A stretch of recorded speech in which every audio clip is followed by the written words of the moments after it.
Hello viewers, welcome to YouTube channel the physics wave. आज हम बात करते हैं अपनी इलेक्ट्रोस्टैटिक लेक्चर नंबर 6 की, जिसके अंदर जो हमारा टॉपिक रहेगा उसका नाम है electric dipole in uniform electric field.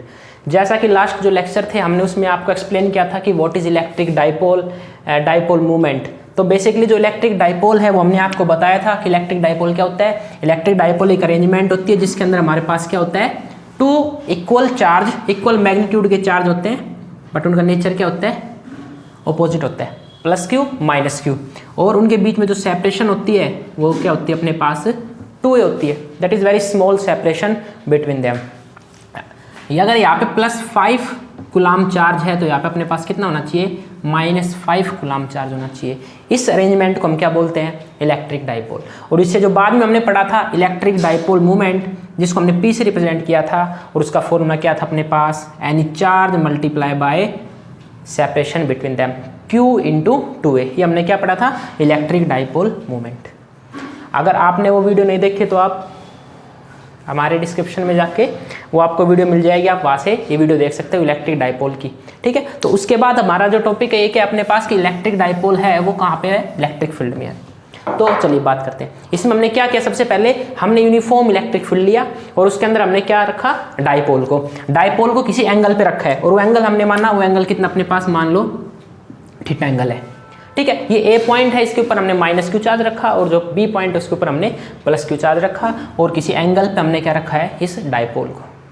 ठीक है, और उसके बाद जब हमने इसको इलेक्ट्रिक फील्ड में रखा तो इसके ऊपर क्या होगा, इसमें क्या इसमें चेंज आएंगे, क्या हरकतें होगी, वो हम अब देखेंगे। ठीक है, तो सबसे पहले हम क्या लिखेंगे इसके अंदर, सबसे पहले देखो डेरिवेशन अगर करना है तो डेरिवेशन के अंदर लैंग्वेज का प्रॉपर लैंग्वेज होना बहुत इंपॉर्टेंट है। आप सीधा अगर मैथमेटिकल लिख दोगे तो जो मार्क्स है वो आपके कम हो सकते हैं। ठीक है, इसलिए लैंग्वेज बहुत इंपॉर्टेंट तो होती है डेरिवेशन के अंदर।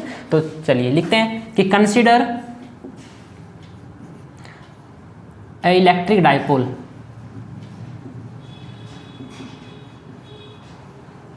In uniform electric field.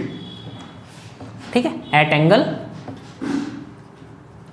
Theta, हमने एक एंगल थीटा पे रखा। चलो उसके बाद देखो, सबसे पहले जैसे हमने डाइपोल रखा, यहाँ पे क्या होगा, चार्ज को हमने इलेक्ट्रिक फील्ड में रख दिया, तो चार्ज के ऊपर क्या लगेगा, फोर्स लगाएगा, और फोर्स कौन लगाएगा, इलेक्ट्रिक फील्ड। तो क्या होगा कि फोर्स ऑन किसके ऊपर, फोर्स ऑन चार्ज एट ए।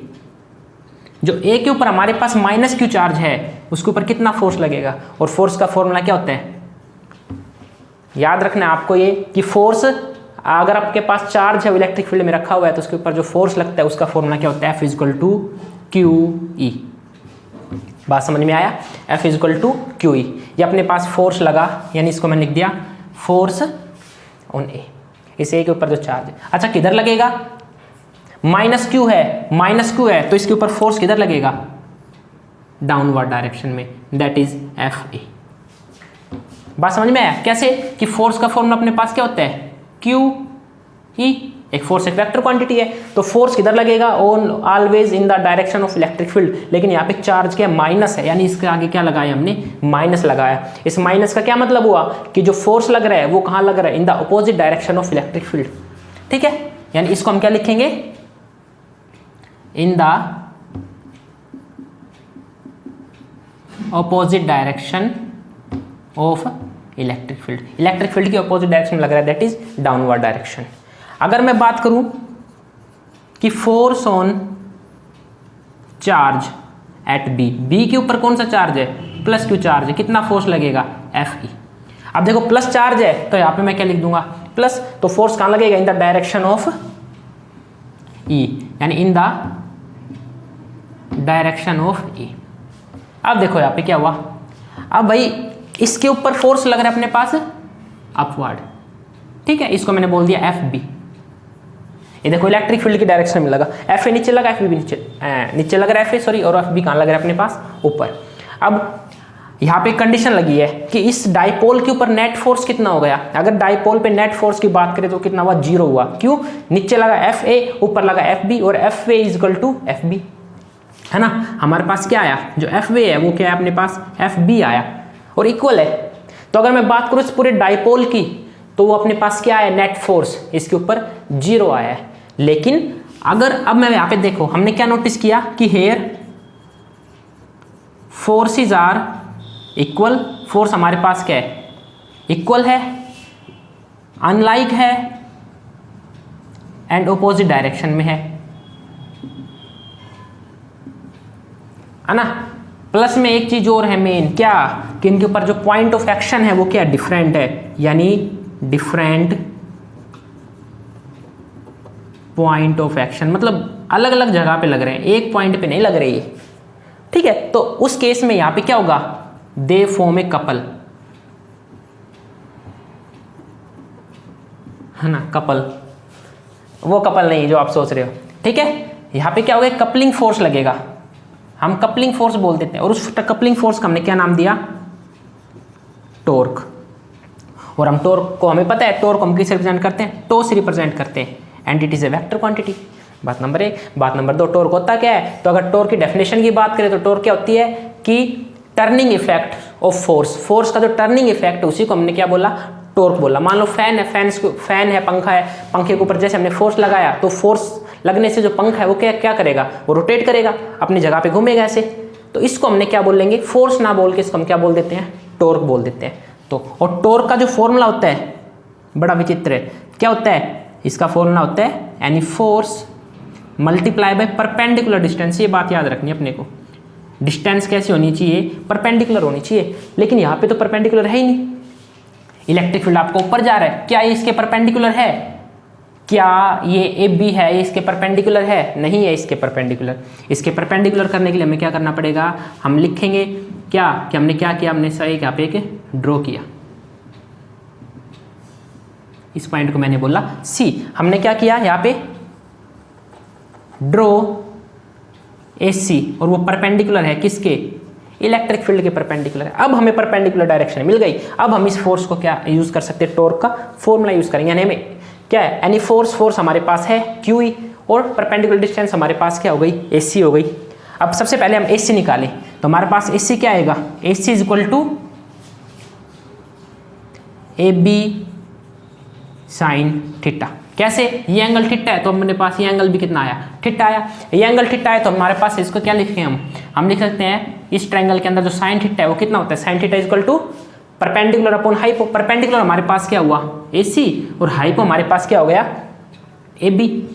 और ए बी क्या अपने पास, ए बी की लेंथ हमने क्या, डाइपोल लेंथ है, और वो डाइपोल लेंथ क्या होती है, 2a। तो हम क्या लिखें, ए सी अपॉन में 2a। तो हमारे पास यहाँ से ए सी क्या हो गया, 2a साइन थीटा। तो मैं यहाँ से क्या लिख दूँ सीधा, A C is equal to 2a sine theta.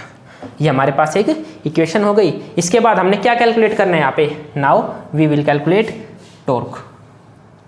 To का फॉर्मूला क्या है, एनी फोर्स, हमारे पास फोर्स क्या आ गया, क्यू ई, ठीक है, मल्टीप्लाई बाय क्या आया, हमारे पास परपेंडिकुलर डिस्टेंस क्या आई, 2a साइन थीटा। चलो अब यहाँ पे कुछ आपको देखा देखा लग रहा होगा, क्या ये q और 2a नहीं देखा, ये क्या बताया था मैंने आपको, इलेक्ट्रिक डाइपोल मूवमेंट। तो हम इसको क्या लिखें, tau is equal to P E sine theta, और हमारे पास क्या हो गया, फाइनल इक्वेशन आ गई। यानी हम साइड में बताएंगे उनको क्या, कि जो p होता है वो क्या होता है, q इंटू 2a होता है। बात समझ में आई, पी ई साइन थीटा। और इसको अगर मैं वेक्टर की फॉर्म में लिखूं तो कैसे लिख सकते हैं, p क्रॉस e। ये मेरे पास क्या बन गया, टॉर्क आया। इसको हमने बोला वेक्टर फॉर्म में, क्योंकि हमें पता है ए क्रॉस बी क्या होता है, ए वेक्टर क्रॉस बी वेक्टर क्या होता है, ए बी साइन थीटा। तो यहाँ से हमारे पास क्या आ गया, ठीक है। अगर मैं डायरेक्शन की बात करूं तो इसकी जो डायरेक्शन है वो हम कौन बताएगा, वो डायरेक्शन बताएगा राइट हैंड स्क्रू रूल या फिर फ्लेमिंग्स लेफ्ट हैंड रूल, ठीक है। अब कहोगे कि P की क्या डायरेक्शन होती है, तो हमने आपको बताया था कि जो P की डायरेक्शन होती है वो हमेशा कहाँ होती है, किधर होती है भाई, वो माइनस Q से प्लस Q की तरफ हमारे पास हमेशा P की डायरेक्शन होती है। तो हमारे पास जो टॉर्क लगेगा वो कहाँ लगेगा, कौन बताएगा, PE साइन थीटा, यानी P cross E right hand screw, Fleming left hand rule लगाओ या फिर Fleming screw, sorry right hand screw rule. यहाँ पे सॉरी स्क्रू रूल लगाएंगे तो हमारे पास बेस्ट रहेगा, हम इसको हटा देते हैं, ठीक है, ये फोर्स के लिए यूज करते हैं। तो राइट हैंड स्क्रू रूल क्या बोलते हैं कि adjust your fingers in the first vector, जो अगले पहला वेक्टर है उसकी तरफ हम अपनी फिंगर्स को रखेंगे और उसको कहाँ करेंगे, कर्ल करेंगे टुवर्ड सेकंड वेक्टर, दूसरे वेक्टर की तरफ। तो जो हमारा थंब होगा ना वो हमें क्या बताएगा, डायरेक्शन बताएगा, रिजल्टेंट डायरेक्शन।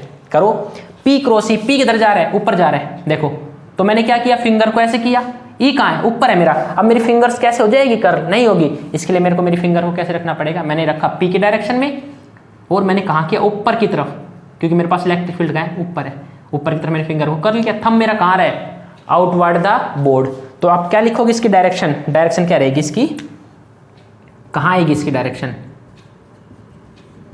आउटवर्ड डायरेक्शन, यानी आपकी तरफ डायरेक्शन आ रही है। तो इसमें टॉर्क किधर आएगा, आपकी तरफ आएगा। बात समझ में आया। तो हमारे पास ये क्या हो गया, पी साइन थीटा, ये अपने को डेरिवेशन है। हाँ, अब इसकी बात करें स्पेशल केसेस की, तो चलिए बात करते हैं हम केस, स्पेशल केस। आप इसको पॉज करके इसको नोट डाउन कर सकते हो अपनी नोटबुक के अंदर। अब इसके बाद हम बात करेंगे इसके स्पेशल केसेस की। चलिए चलते हैं आगे। चलिए अगर मैं इसकी बात करूँ स्पेशल केस की, तो सबसे पहले इसमें स्पेशल केस क्या बनता है। अच्छा, हमने क्या देखा स्पेशल केस से पहले, अगर मैं बात करूँ टॉर्क की, तो हमारे पास क्या आया, पीई साइन थीटा, राइट। चलो अगर मैं बात करूँ इफ थीटा अपना कितना हो जाए, 0 डिग्री। 0 क्या मतलब हुआ कि in the direction of electric field, dipole is in the direction of electric field, मतलब कि इलेक्ट्रिक फील्ड ऊपर है, मैंने डाइपोल कैसे रख दिया है ना, इसको मैंने ऐसे कर दिया, तो थीटा कितना हो गया, 0। इस केस के अंदर जो अपने पास साइन 0 होता है वो कितना होता है, 0 होता है। साइन 0 0, तो इसका मतलब क्या हुआ, अपने पास क्या आया भाई, अपने पास जो डाइपोल आया, सॉरी जो टो आया वो कितना आया, 0, यानी मिनिमम। बात समझ में आई। यानी इस केस में इसके ऊपर कोई भी टॉर्क अप्लाई नहीं होगा। यूनिफॉर्म इलेक्ट्रिक फील्ड की बात कर रहा हूं मैं फिलहाल, मैं आपको अभी नॉन यूनिफॉर्म का केस भी बताऊंगा, लेकिन अगर हम बात करें यूनिफॉर्म की तो यूनिफॉर्म के अंदर, ठीक है। अगर बात करें इसका केस 2, तो अगर मैंने थीटा कितना कर दिया, अगर यहाँ पे थीटा 180 करते हो तो साइन 180 भी क्या होता है, 0 होता है, ठीक है। पैरेलल करो या एंटी पैरेलल करो उस केस में। अच्छा, अगर आप थीटा 0 कर दोगे तो उसको हम बोलते हैं स्टेबल इक्विलिब्रियम। क्या बोलते हैं उसको, ये पूछ भी लेते हैं क्वेश्चन कई बार आपसे एग्जाम्स में, स्टेबल इक्विलिब्रियम कब होता है, अगर थीटा आपने कितना रखा, 0 रखा, और अगर थीटा आपने कितना रखा, 180 रखा, उसको क्या बोलते हैं, अनस्टेबल इक्विलिब्रियम। बात समझ में आई, अनस्टेबल इक्विलिब्रियम, यानी कि आपने अगर इसको उल्टा रख दिया ना तो अपने आप ही अनस्टेबल रहेगा, ठीक है, ये वापस ऐसे आ जाएगा, ठीक है। अगर बात करें if theta is equal to अपने पास कितना आया, 90, थीटा 90 होने का क्या मतलब हुआ, ये एसी की तरफ, इसको मैंने डाइपोल को रख के इस एसी के अलॉन्ग रख दिया लाइन को, ठीक है। इस केस में क्या होगा, अपने पास जो साइन 90 होता है कितना होता है, 1 होता है, यानी टो कितना लगेगा, PE, that is maximum torque. Maximum torque हमें कब लगेगा, जब हमारे पास थीटा कितना हो, 90 डिग्री हो, यानी परपेंडिकुलर हो डाइपोल अपने पास किसके, इलेक्ट्रिक फील्ड के। तो हमारे पास उस केस में ये, ठीक है। अच्छा, उसके बाद हम अगर बात करें तो नई अगर बात करेंगे तो अपने पास स्पेशल केस हो गए। अच्छा, उसके बाद जो आपसे क्वेश्चन पूछे जाते हैं वो ये पूछे जाते हैं, अगर अपने पास इलेक्ट्रिक फील्ड नॉन यूनिफॉर्म है तो क्या करें। अगर इलेक्ट्रिक फील्ड आपके पास नॉन यूनिफॉर्म है तो if electric field is non uniform, अगर आपके पास नॉन यूनिफॉर्म इलेक्ट्रिक फील्ड है तो बच्चों उस केस में क्या होगा, उस केस के अंदर जो ये टॉर्क होगा, टॉर्क तो इसके ऊपर लगेगा, प्लस में इसके साथ रिजल्टेंट फोर्स लगेगा किसका, ट्रांसलेशनल प्लस में सर्कुलर मोशन का। यानी कि कहने की बात ये हुई कि अब अगर यूनिफॉर्म की बात करें तो अपनी एक जगह के ऊपर इसके ऊपर टॉर्क लग रहा है, वो अपनी एक्सिस पे घूम रहा है सेंटर से अगर बात करें। लेकिन अगर नॉन यूनिफॉर्म है ना तो नॉन यूनिफॉर्म में वो लीनियर मोशन भी चेक करेगा और सर्कुलर मोशन भी करेगा और टॉर्क भी प्रोड्यूस होगा उसके अंदर, मतलब कि वो क्या करेगा, वो चलने लग जाएगा घूमता हुआ। बात समझ में आया, यानी उसके ऊपर टॉर्क यानी इनका एक रिजल्टेंट मोशन आएगा उसके अंदर, ठीक है। रिजल्टेंट यानी किसकी वजह से क्या आएगा, टॉर्क की वजह से उनके अंदर जो मोशन आएगा इस वक्त टॉर्क की वजह से, और electric field non uniform electric field की वजह से जो उसके अंदर मोशन आया वो मोशन कैसा होगा, ट्रांसलेशन प्लस सर्कुलर, वो इस तरह से चलेगा, ऊपर चलेगा। बात समझ में आया? अच्छा जी, अगर बात करें इसके नंबर 2 की, कि अगर मैंने इलेक्ट्रिक फील्ड की डायरेक्शन में इसको रखा, यानी कि अगर मेरे पास इधर क्या है -q और यहां पे मेरे पास क्या है +q, ठीक है, और इधर मेरे पास क्या जा रहा है इलेक्ट्रिक फील्ड। देखो मैंने इसको इलेक्ट्रिक फील्ड की डायरेक्शन में रखा है, और इलेक्ट्रिक फील्ड है ना नॉन यूनिफॉर्म है।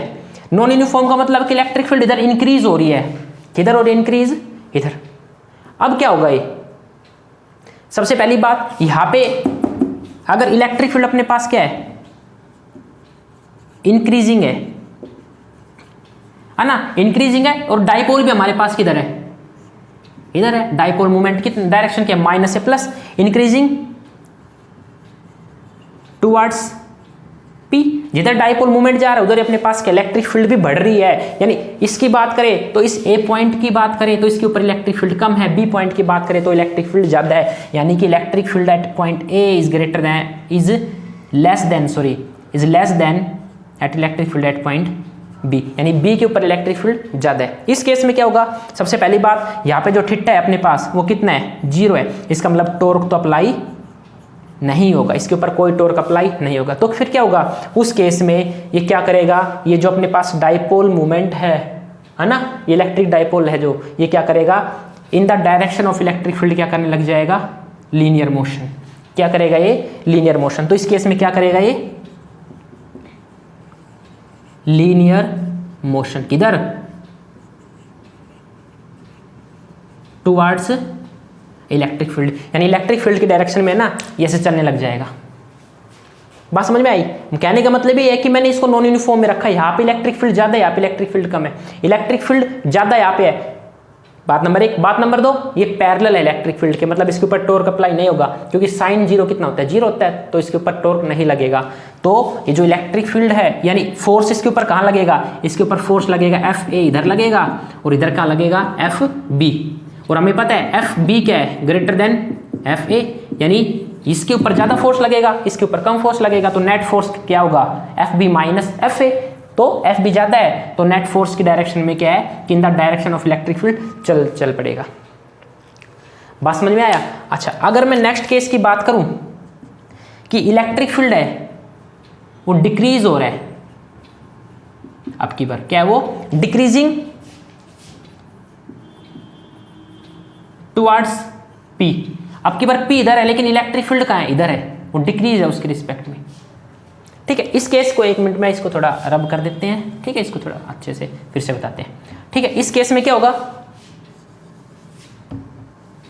अब क्या हुआ, अब हमारे पास यहाँ पे इलेक्ट्रिक फील्ड क्या अपने पास डिक्रीज हो रहा है, इलेक्ट्रिक फील्ड इधर है, डाइपोल इधर है। वही बात, सबसे पहली बात क्या है, जो इलेक्ट्रिक फील्ड है इसका क्या मतलब हुआ, इलेक्ट्रिक फील्ड अब की बार A पॉइंट पे ज्यादा है और इलेक्ट्रिक फील्ड B पे क्या है कम है।